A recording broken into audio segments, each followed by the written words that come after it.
Okay. This is our result.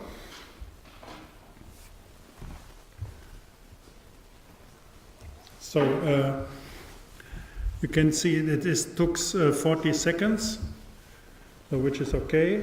We will have double. No, we'll have 4 times more if we go to 100%.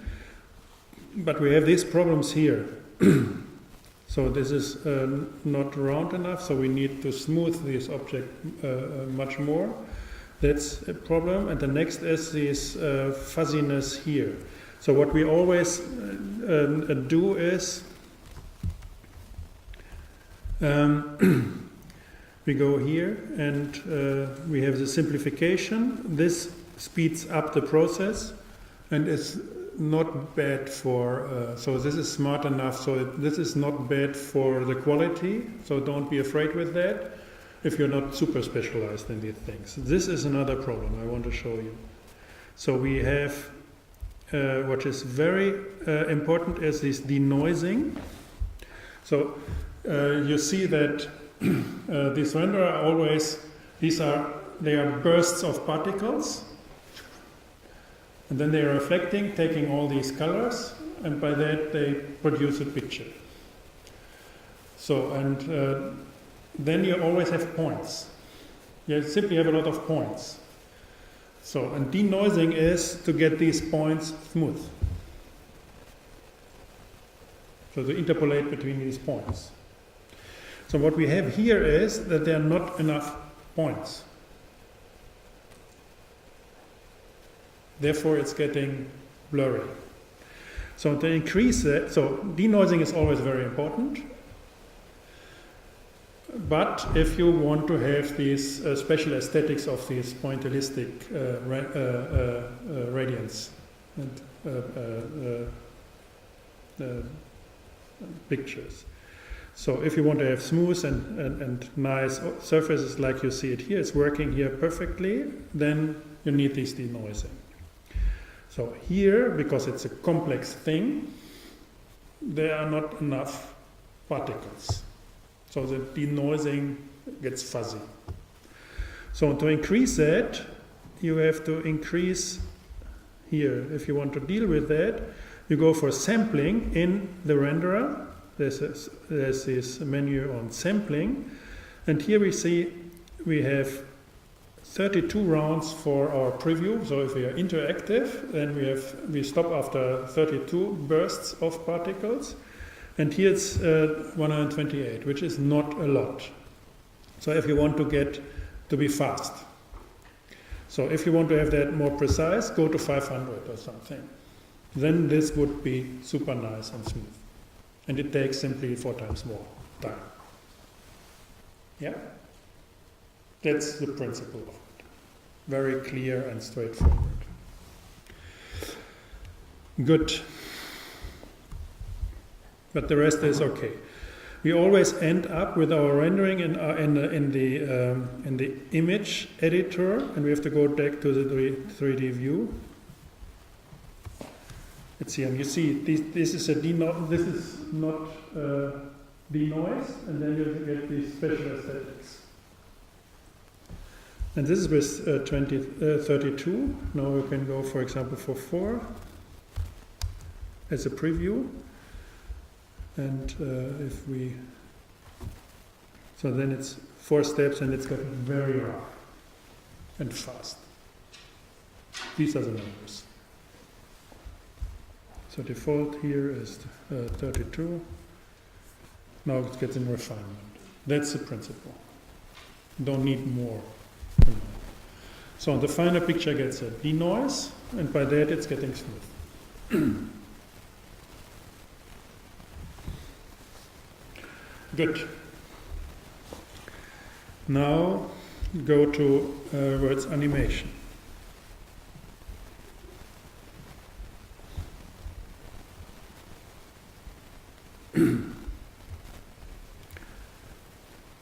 So let's take this scenario. You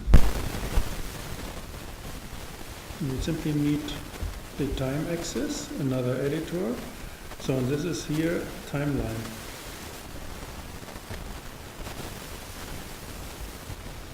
Now go for this sphere.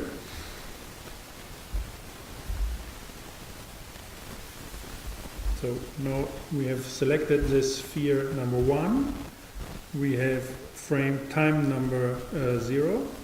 You have to know that the standard setup, you can specify it here, it's 24 frames per second. So if, for example, this picture takes 4 minutes to render, then it's 24 times 4 minutes for a minute. So it's more than an hour rendering per second. So then it's 1 hour rendering to make a 1 second animation. So you easily end up in days. Yeah?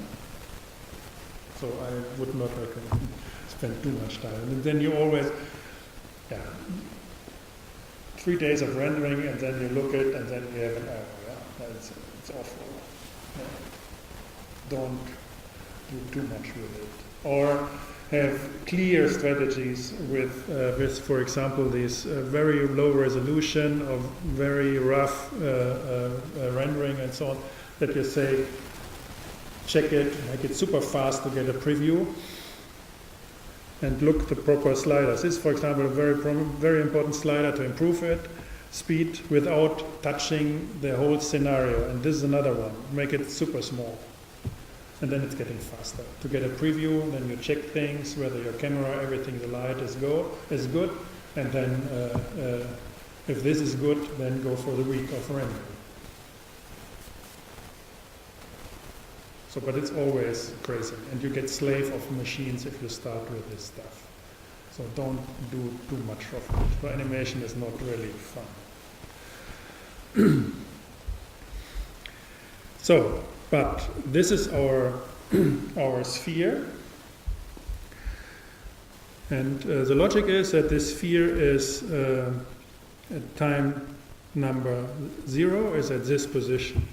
If I want to fix that, for example, the location, then I go on top of this field here, on this parameter. I can take any parameter. So just go here, don't click it. So this is a strange kind of paradigms and interface design. So simply go on top of it and then click I. So now I have a keyframe, and it's getting yellow, which means these numbers are linked to this time. And here we have it. Frame 1, sphere 001. So then take this and go, for example, to frame number 24.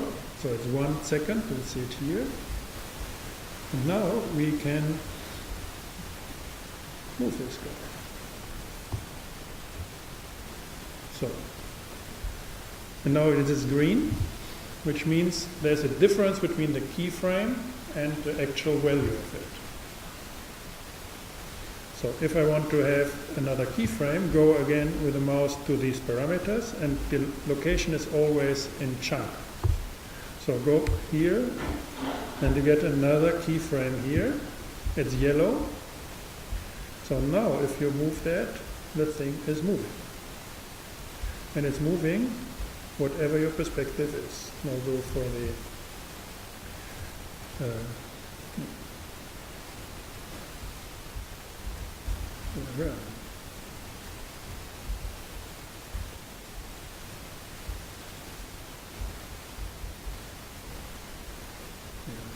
lost. Go with the camera. Where is it?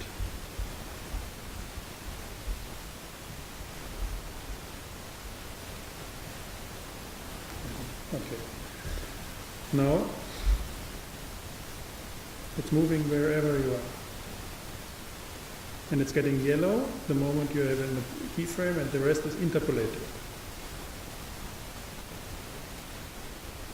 Yeah. This is independent for any object. So for example, we can go for him, and then you see the timeline is empty. all this is empty as well. And now we can go in sync. So we can simply say, at this time, this guy should be here. And now we say 24. This guy should be here. Yeah.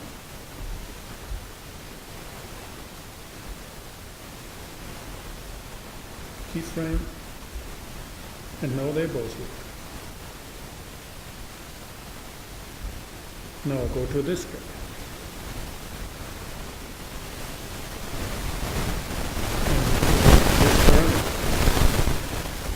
So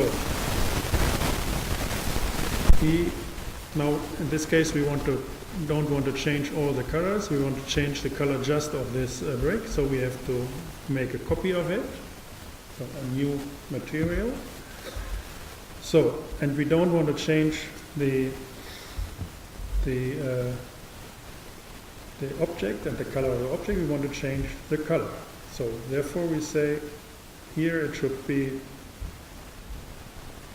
green, and we say hi. Now you get this yellow frame border around it.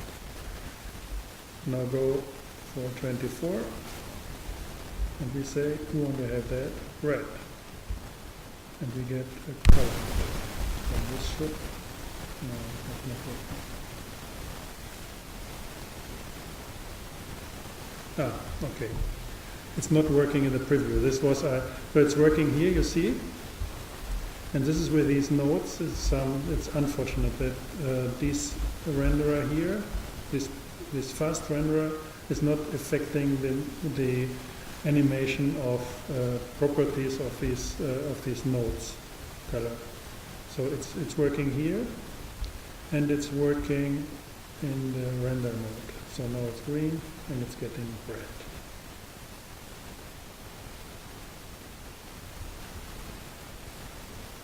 So that's the whole story. And you can do the same with the camera. Just adjust the camera to an object, move it, and that's the whole thing. If you want to render it, be careful, it's the same setup. Then you go here for animation. And then you save the problem here is that you really have to, with pictures, you can save it later. With movies and animations, you have to specify the output prior to the rendering, because it's directly rendered to hard disk. If you render a picture, it's in memory, not saved. There's a difference. So, but you see, it's quite simple and impressive.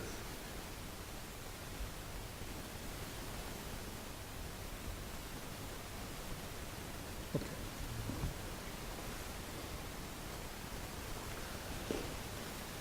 Now with physics, and then interaction, and then we are fine for today.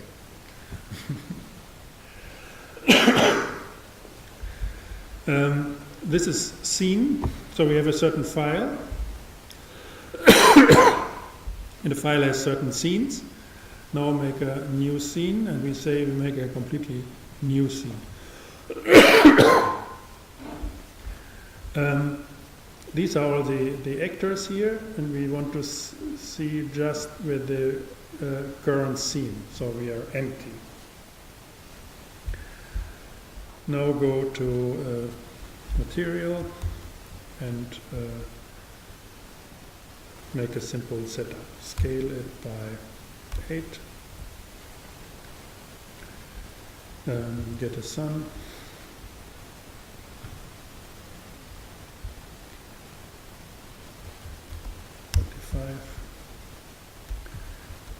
If that's the plane, that's the ground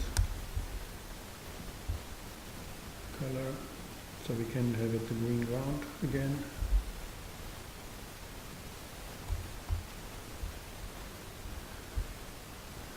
Why is it?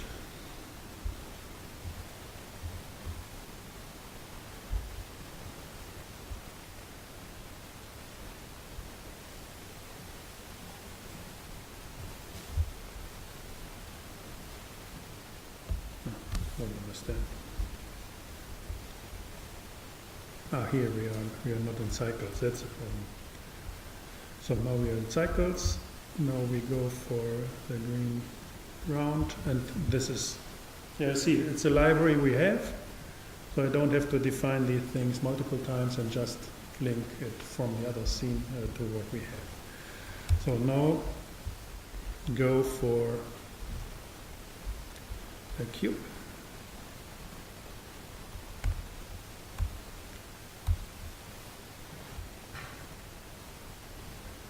So, name it, give it a material. This is always what you have to do. Give it a white plastic. Good. So, and you see this is a line. We have the cube, that's the object, then there are constraints and so on, the meshes, this is the material, and this is the physics. So, now we say this should be a rigid body. And it's again a kind of library, and we say this is an active type, it's dynamic, and it has 1 kilo mass. So the shape, in our case, you say it's a convex hull or it's a mesh. This takes time, so if you have complex elements and you want to have collision and so on, then you need the principal mesh. But this takes time. If it's not this important, for example with a wall with all the ornaments, you don't want to have precise collision with the ornaments, you simply make a box around it to save time, because it's always time consuming. So, but in our case it's very clearly a box. So, and super simple, and that's it. So, we have to set, put on gravity. Where output, so then we need gravity.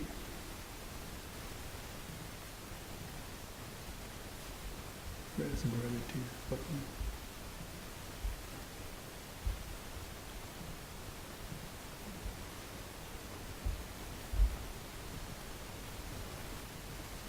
Yeah, gravity is on, okay. Here, this is gravity. So, and now if we play, this thing falls. So, it's an animation, yeah? An automatic, it's simply a mechanism which makes things, animates things in terms of physics. So it's automatic. So, our animation now is 250 frames, and then it starts again. So make it short, so we have a loop of 24 by 5 seconds. So now it's getting for 5 seconds, or make it 24 by 3. So now it's falling. That's good, huh? So now take this guy here and give him physics as well. So we say this is a rigid body, then it's falling as well. Yeah? But I say this should not be active, he should be passive.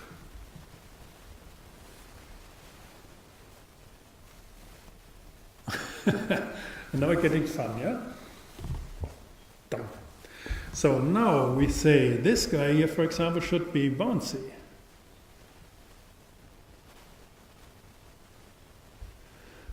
And the cube as well. Bouncy.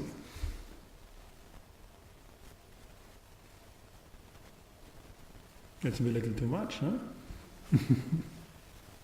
Okay, that's nice, yeah?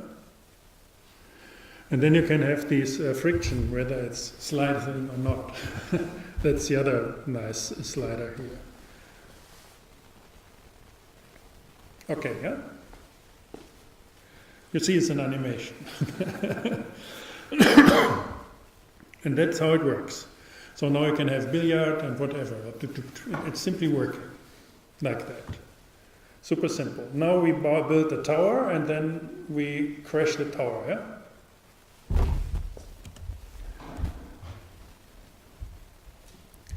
stop it.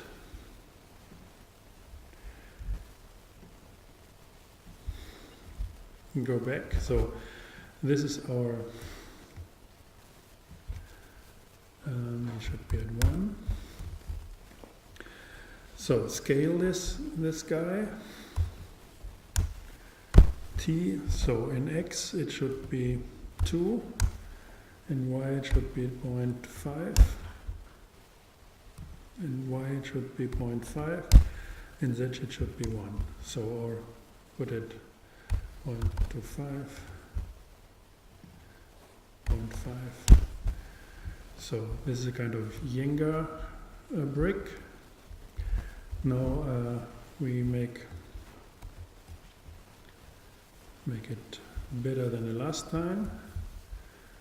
Get this empty. Where's this empty? Ah, here empty, plain axis. This is our tower. Put the cube into the power tower.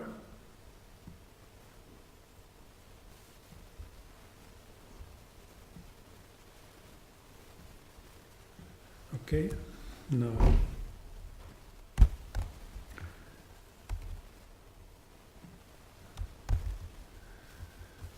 this guy, duplicate.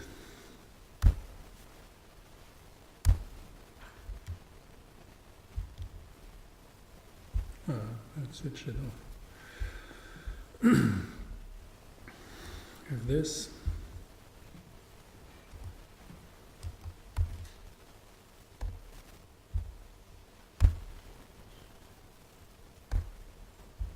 That's wrong. So this is with rotation of objects. You see, this is not what we want. We want to rotate about the center point of both things. So by that, this is the option here. So this is around each center point here, and this is the median point of multiple objects. So these are the rotations. So now if we rotate now, rotate around the z-axis, then we have them both. And now it's 90 degrees. Good. Now we select these, Z, repeat.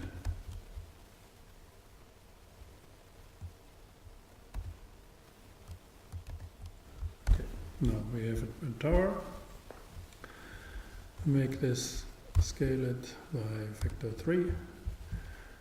So this is our tower. They have act there, because I defined the first one and copied the first one with physics, they all have proper physics. So they're all rigid and they fall if they don't have solid ground. So, but now with this guy here, I want to do an animation. I want to take him off. So, which means I have to say this guy is animated. So, and now I simply make an animation. So first frame, 24, tack, now go back, and play. Now we need more space.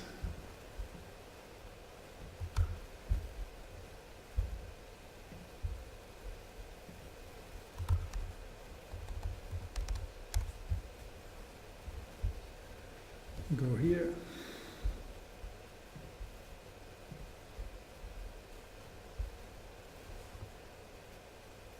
Okay, huh?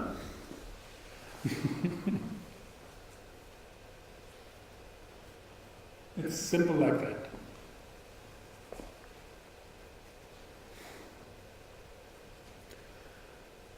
So, for example, what you really can make, you can have objects, if you make them with these rigid objects here, and you make them with these convex hulls, maybe with these meshes, then you can have ropes and so on of elements.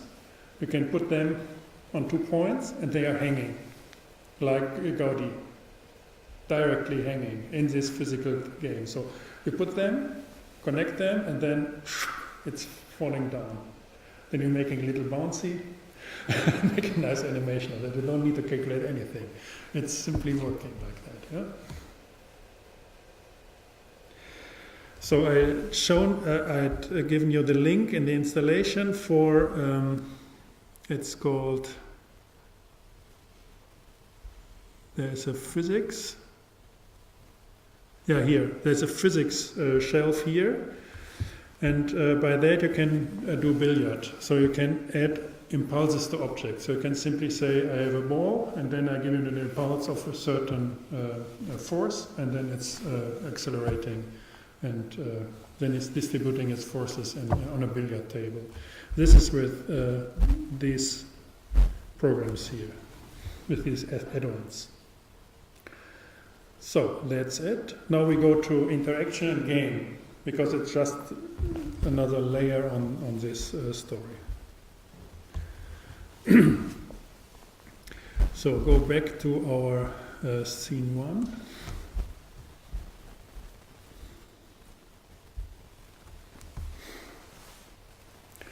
So what we had here.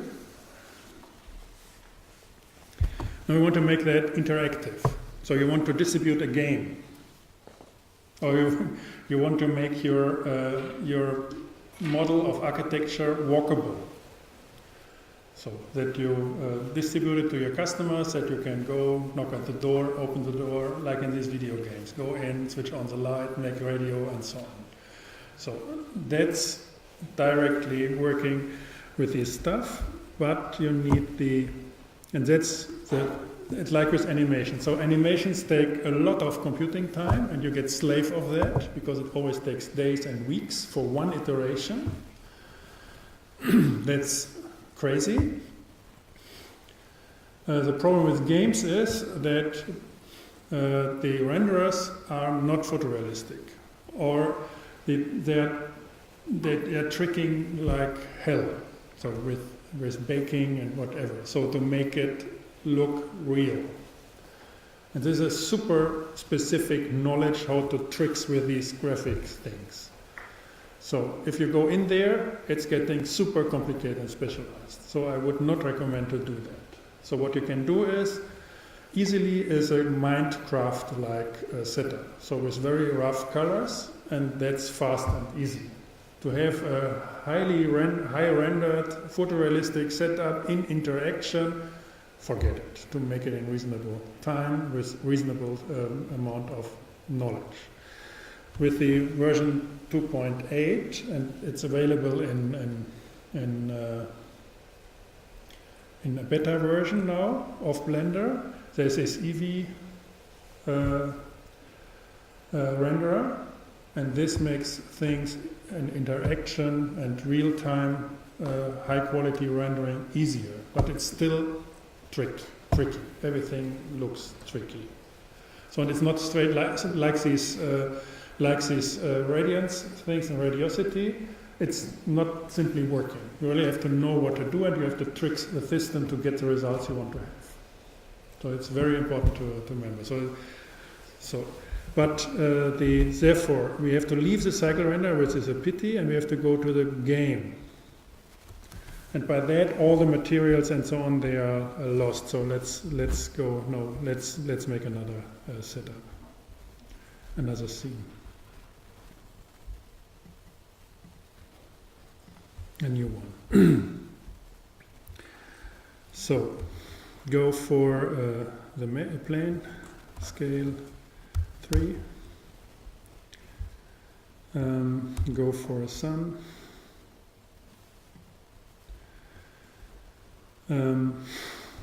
Go for a wall.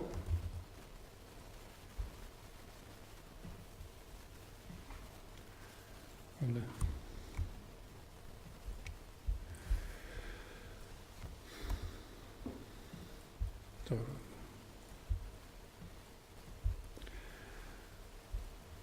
go for light.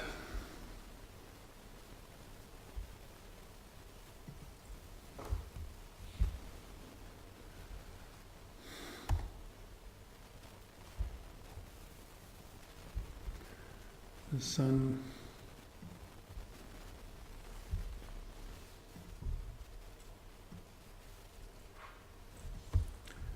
Less energy. The floor needs a new material. Diffuse. We can't use the materials from the cycles renderer, so that's it here. Let's give him another one and make it red. So the sun is diffuse point. We are here. Go here and go up. That's a nice lamp. So, and now again, if this is our setup, this is our point, we call it lamp, bulb. We say intensity 1, or we can make it brighter, so here, this is our intensity. At point number 0, we say this is our keyframe. We go for half a second, and then we say the light should be 0.1, so it's nearly off. We make a keyframe again.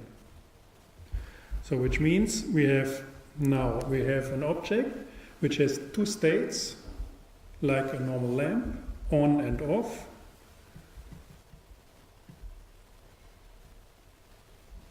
And we have a transition between these states. And we define these states with keyframes and with the transitions with animations. So you can do it, you can make these Prusa printing your stuff like that. Super easy to do that. Makes no sense, but you can do it easily. So if you have that, we need another editor, which is, you see it's getting, if you don't train that, and you don't get used to it, it's get messy, you see. And the editor is a logic editor. Now, things not only come with animations, they come with logic. So selected this point here. This logic means I have sensors, I have controllers, and I have actuators. And the sensor is, in this case, I want to say, if I press the spacebar, I want to switch the light on. And if I push it again, I want to switch it off. So therefore my sensor is the keyboard, and the keyboard the spacebar. The actuator is a transition from one frame of this animation to another one, keyframe of the back and forth. That's the actuator. So this can be done with this editor, which is the logical brick editor.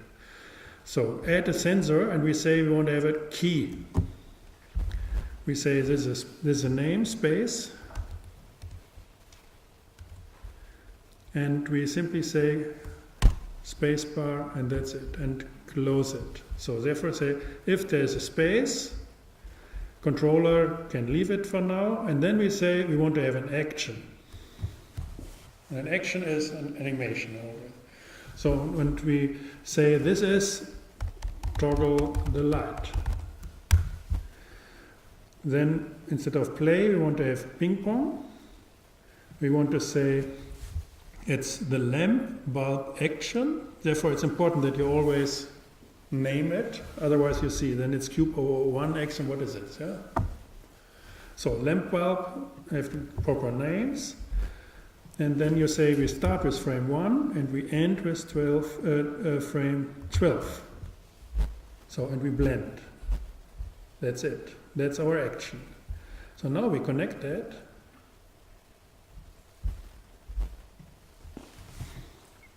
And now it's not only that we have keyframes with our objects, we have a certain logic. And this logic is listening to events for keyboard, mouse, and whatever happens, or collisions, or whatever you have.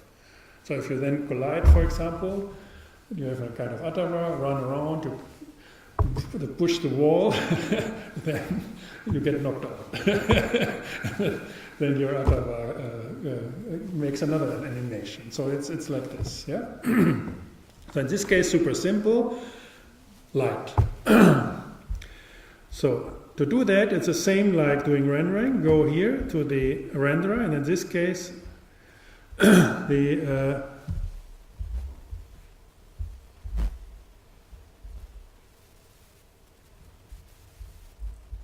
where is he?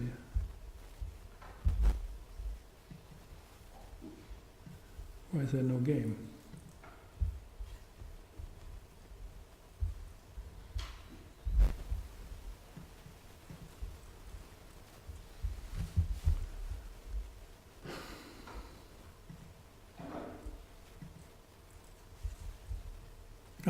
We need the game.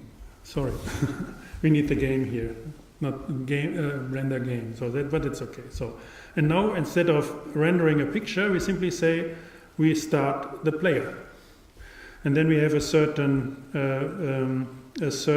resolution here, and for the standalone player we have one, and so on. So start it.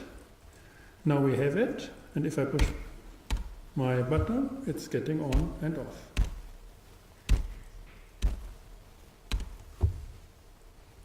So escape, that's it. So this, I show you these examples in YouTube. I made it, so now we are out of time. So,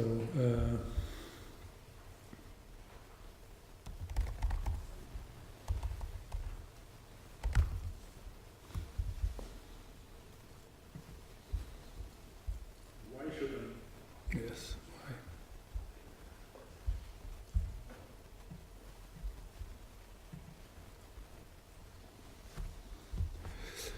And we have, so these are interaction game, it's here. And it's more extensive. This is a tutorial about the game engine in Blender. And with that you can make your models interactive, you can make it walkable, and you can make it you can experience. So, and here you see, now I have a mouse button, and I have an audio click, and then I have the color of the lamp, and I have a distribution to a standalone thing. So now this is a standalone environment which works.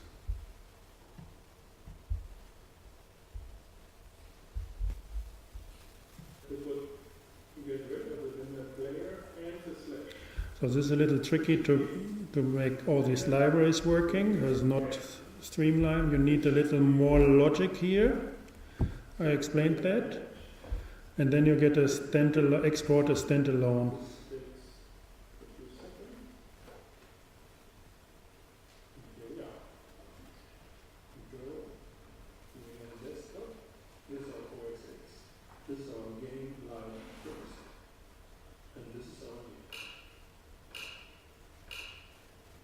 Yeah, super simple.